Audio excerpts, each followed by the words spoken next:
बिस्मिल्लाहिर्रहमानिर्रहीम। अल्लाह के हुजूर दुआ है कि आप सब को अपनी आफियत के साए में रखे। आप सब की जायज़ मुरादें अल्लाह ताला पूरी फरमाए। गिलानी साहब यूट्यूब चैनल की इस वीडियो में इंतहाई आसान और चंद एक अल्फाज पर मुश्तमिल ऐसा ताकतवर वजीफ़ा है कि इसे आज तक जिस बहन भाई ने भी पढ़ा है अल्हम्दुलिल्लाह उसके महबूब, उसके मतलूब, अगर उनका मकसद जायज़ है तो अल्हम्दुलिल्लाह उनके मतलूब, उनके मकसूद मोहब्बत की भीख मांगते हुए उनके पास न सिर्फ हाजिर हुए बल्कि फिर कभी भी उनकी मोहब्बत कम नहीं हुई। शर्त सिर्फ ये है कि आपका मकसद जायज़ हो, निकाह का मकसद हो, शादी का मकसद हो, या आपके जायज़ रिश्ते जो आपसे दूर हैं उनको अपनी तरफ माइल करने का मकसद हो। इस वजीफ़े को पढ़ने का एक ख़ास तरीका है। अमूमी जो वज़ाइफ मैं गिलानी साहब यूट्यूब चैनल पर दिया करता हूँ इनमें आप अमल की सूरत में वजीफ़ा नहीं पढ़ते, लेकिन कुछ वज़ाइफ इस तरह के होते हैं जिन्हें अमल की सूरत में ही किया जाना चाहिए और किया जाता है, तभी उनकी तासीर ज़्यादा अच्छी मिलती है।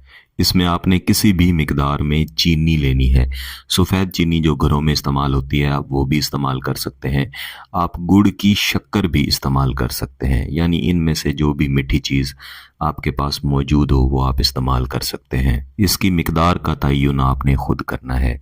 इस वजीफ़े को किसी भी दिन किया जाता है, किसी भी वक्त किया जाता है, लेकिन मंगल वाले दिन और किसी भी दिन जब आप करेंगे तो ज़वाल के वक्त में इस वजीफ़े को हरगिज़ नहीं करना। इसे सिर्फ पाकी की हालत में ही पढ़ना है और ख़ामोशी वाली जगह पे बैठ के पढ़ना है जहाँ पे कोई आपको तंग डिस्टर्ब ना करे। जब आप ये वजीफ़ा पढ़ रहे हों तब आपको कोई ना बुलाए। इस वजीफ़े में चीनी के इस्तेमाल का मकसद फ़कत ये है कि इस वजीफ़े के मुअक्किलात का रुझान मीठी चीज़ की तरफ है, और जब भी आप मीठी चीज़ को इस्तेमाल करते हैं और फिर उस पर ये वजीफ़ा पढ़ते हैं और फिर इसको तरीक़ा के मुताबिक इस्तेमाल करते हैं तो इंशाअल्लाह असरात ऐसे मिलते हैं कि फिर आप दुआएं देंगे। आपने महबूब के बेहतरीन तसव्वुरात के साथ खामोशी वाली जगह पे बैठना है। बेहतर है कि जिस दिन वजीफ़ा पढ़ें उस दिन किसी भी एक नमाज के बाद इसे शुरू करें। चीनी को अपने सामने रखें। अगर महबूब की तस्वीर आपके पास मौजूद है उसे भी अपने सामने रख लें।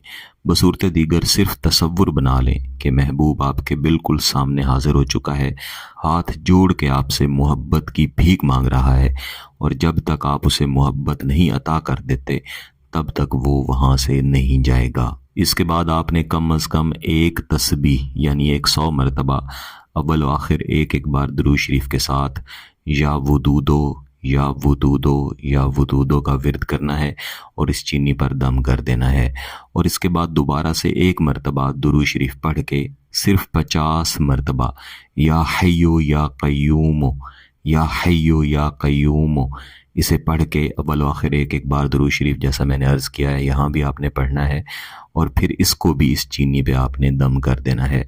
अगर तस्वीर मौजूद है तो उस पर भी दम कर दें, तस्वीर नहीं है तो फ़कत तसव्वुर की तरफ दम कर दें। अब आपका ये वजीफ़ा मुकम्मल हो चुका है। इसके बाद आपने उसी वक्त या उसी दिन या ज़्यादा से ज़्यादा उससे अगले दिन किसी भी वीरान जगह पे तशरीफ़ ले जानी है, या अगर वीरान जगह पे जाना मुश्किल है तो अपने घर में चींटियों की बिल तलाश करनी है, और जो चीनी आपने दम करके रखी हुई है अगर कम मिकदार में है तो सारी की सारी चीनी, अगर ज़्यादा मिकदार में है तो उसमें से चुटकी भर वहाँ पे आप डाल दें, और बाद में थोड़ी थोड़ी डालते रहें। जैसे जैसे चींटियाँ चीनी खाती जाएंगी वैसे वैसे आपका महबूब आपकी मोहब्बत में पिघलता जाएगा, और फिर उसकी हालत ऐसी होगी कि भीख मांगने पर तैयार हो जाएगा। लेकिन याद रखिएगा मकसद जायज़ होना चाहिए। अगर इसकी इजाज़त चाहिए तो गिलानी साहब यूट्यूब चैनल को सब्सक्राइब कर लें, घंटी का बटन दबा दें और इस वीडियो को ज़रूर लाइक कीजिएगा। किसी बात की समझ ना आए तो वीडियो को दोबारा देखें, फिर भी समझ ना आए तो व्हाट्सएप पर रब्ता कर सकते हैं। बहुत बहुत शुक्रिया। अल्लाह हाफ़िज़।